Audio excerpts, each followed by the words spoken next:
Hello, my name is Wildstag, and thank you for tuning in to another used book rant.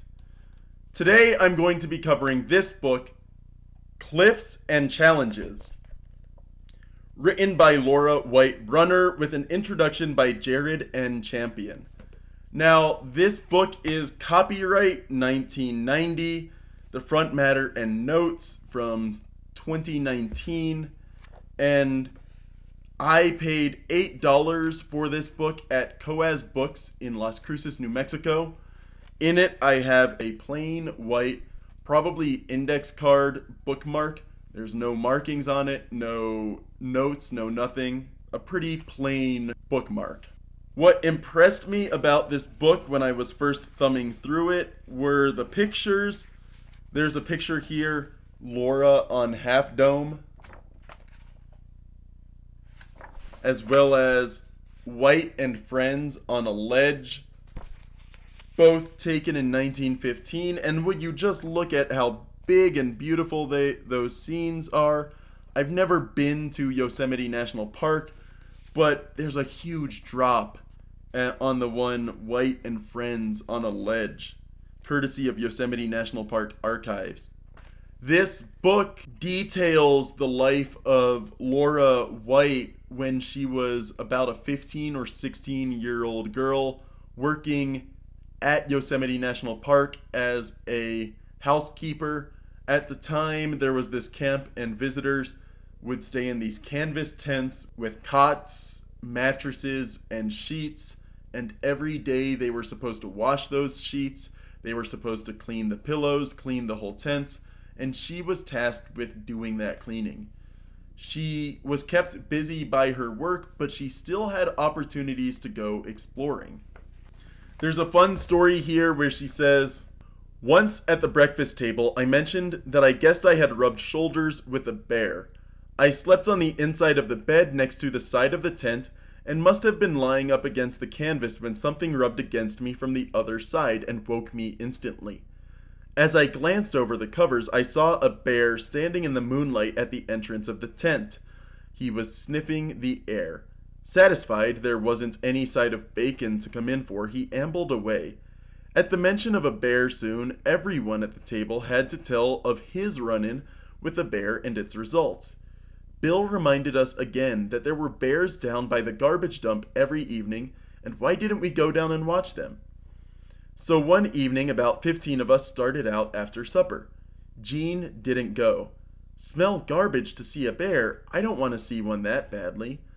I had heard her tell somebody how a bear had stomped her in 1905 when she had jumped over a log and landed on a sleeping one, surprised it had only tried to get up and away, and in the scuffle, she had been kicked.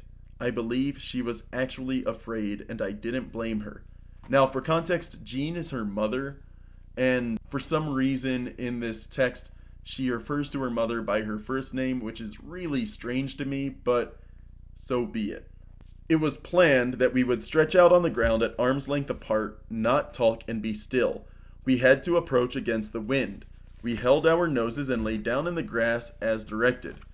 The air at ground level was breathable. I do not know what the others were doing after that. I kept my head down. Soon it was quite dark with only the glow from the flames for light." And then she says that she heard a cow with 2 cubs, and it says, "The second time that she reared up and sniffed the air, she growled. She swayed back and forth, and even I knew she was nervous. So was I. She came to within 15 feet when a whiff of burning meat distracted her. She must have remembered her cubs were hungry. She turned to the smoldering assortment and put out her paw and dragged a big chunk of meat toward her. One cub had stayed at the tree line, the other had decided to follow his maw. He was right up to her before she saw him. She dropped the meat and swung out with one of her paws and hit him, and he went flying through the air to land with a thud. What she must have said to him wasn't pretty either. He whimpered and went to stand with his twin." So that's one of those stories. There's a couple other really interesting stories. Apparently, she, while at Yosemite that year, ascended Half Dome on a clothesline, which is the picture in the cover. The cover design is by Carl Jansen, and the photograph is a composite of two photographs: Laura White on Clothesline Route 1950, and A View of Yosemite Valley by Laura White 1915. That cover, once again, the clothesline right here. And allegedly, it is her ascent on that clothesline that inspired Yosemite National Park the next year to install that cable line that is oh so famous at Yosemite National Park. As for the introduction, it turns out that White was the second, not the first, woman to climb Half Dome. Sally Dutcher was apparently the first. It's unclear who made this discovery, but what is clear is that White and Davis both gave decades of their lives to the project, eventually turning the materials over to the Yellowstone National Park archives. The back cover describes her. It says, "Late in life, Laura White Brunner, who was born in 1899 and died in 1973, told a reporter that she had always wanted to be a national park ranger, but sadly was born too soon.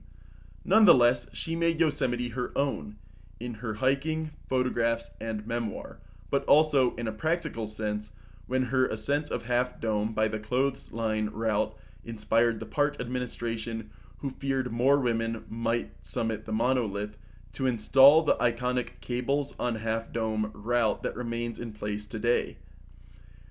She went on to a career in journalism, and though she tried for decades to publish her memoir, this is the first appearance in print." Copyright 1990. So that is 34 years ago, but still pretty late, you know?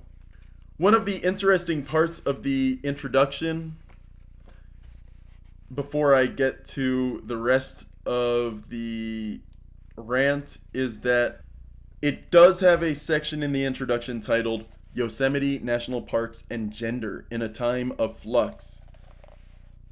The memoir recounts a number of moments when she questioned conventional gender norms, never quite managing to understand the logic behind them while still knowing where her boundaries lay.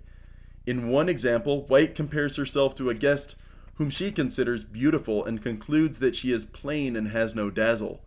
Subtly painful and self-deprecatory moments such as these pepper the story and reveal that White did not quite understand her capacity for adventure and dazzle until many years later, when she wrote the manuscript. Nevertheless, her work as a housekeeper in the early 1900s positions her narrative at the crux of gender and feminism during the period. More recent scholarship has begun to challenge the connections between women, wilderness, and domestic labor.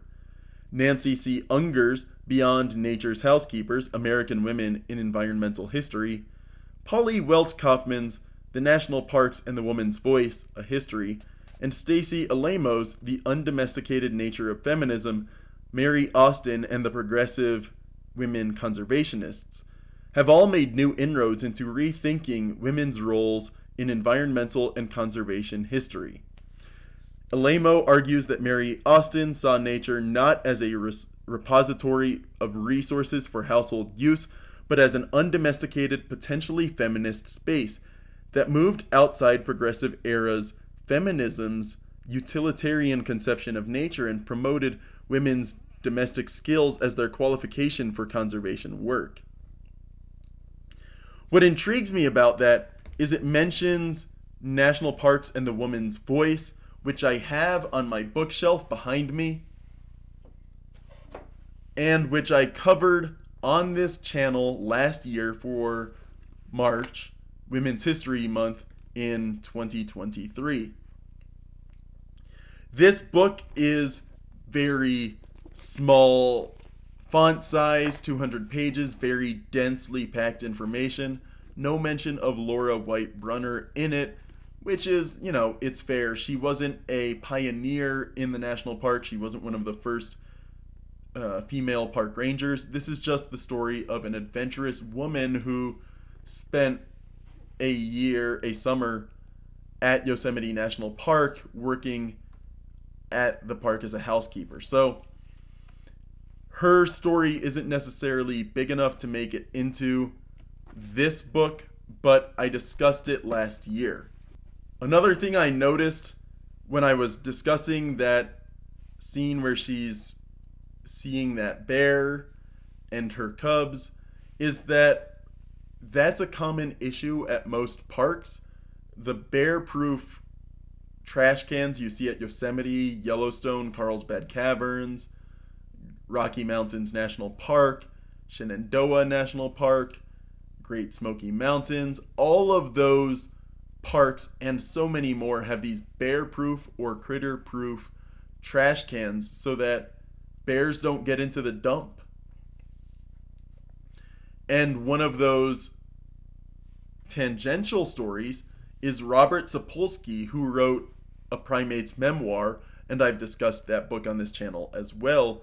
He discusses in that book how the troop he was studying lived out on the plains and lived wild, but occasionally a young male would be kicked out or would wander off to another troop, more notably a troop that subsisted mostly on food from the dump at that park in Africa, and I forget which country he was in, but the park's baboons there were more prone to disease, were more aggressive, had more injuries, and so that's something that's universal. It's timeless, that animals are going to get into the dump and they're going to just kind of become domesticated unintentionally. And that's something the parks and the park services try to prohibit and try to prevent. It is one of the common themes within national parks. Laura White, when she spent her time as a housekeeper at that camp, experienced many of the same kinds of things that I have working at a summer camp in 2008, 2009, 2012, 2018, and 2019, and so many other camp counselors have across the world. When you're spending 7 to 10 weeks with people removed from society, basically forming your own culture at that work site, at that camp, you begin to develop these intense bonds that you don't normally feel with just your colleagues or your coworkers at a part-time job or even in school. You don't get those same experiences because you're intimately working hard and removed from so many other outside sources of distractions. And that's one of the reasons I like this book, but it is kind of boring. The stories are sporadic and rare within the narrative. A lot of her stories are more domestic, involving stuff happening at the camp itself, and it's pretty clear that she wants to be an outdoorsy person, but isn't really experienced because a lot of her stories end in her getting in over her head or getting lost or getting distracted by something. It's very amateur exploration and adventure, but that's fine. Everyone goes through that. I myself would not pay $8 for Cliffs and Challenges again. I just wasn't too interested in the book overall, even though, like I said, there are portions of it, snippets of it, that really do interest me. So, an okay book. I'm not sure I'll ever read it again, but I'll hold it on my shelf just in case I do get intrigued enough to read it. So yeah, that's Cliffs and Challenges. My name is Wildstag, and thank you for tuning in to another used book rant.